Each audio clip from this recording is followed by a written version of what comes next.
ini upaya-upaya yang kita sudah lakukan sampai dengan 19 November.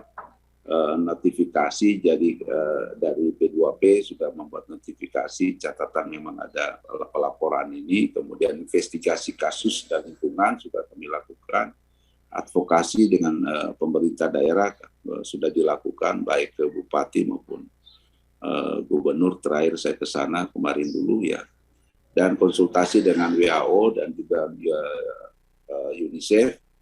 Dan kita sudah melakukan kembali lagi pelatihan surveillance untuk puskesmas dan juga pertemuan dengan tokoh agama dan tokoh masyarakat.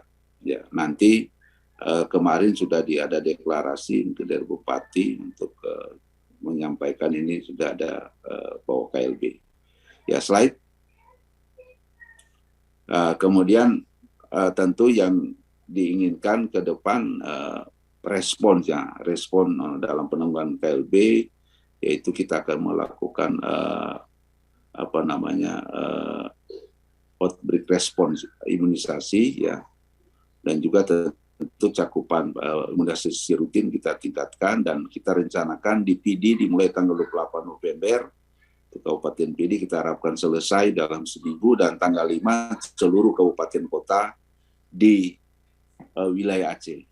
Yang ingin dilakukan ini masih konsultasi dengan WHO, kemungkinan kita akan lakukan di anak usia kurang dari 13 tahun ya, ini ditulis 15 tahun ya. Tapi sasaran pun 15 tahun itu kita tetap cari ya.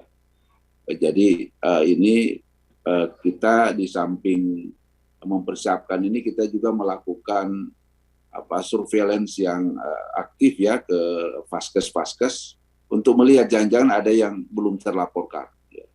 Untuk melihat anak-anak di bawah 15 tahun yang mengalami akut flaccid ya secara mendadak.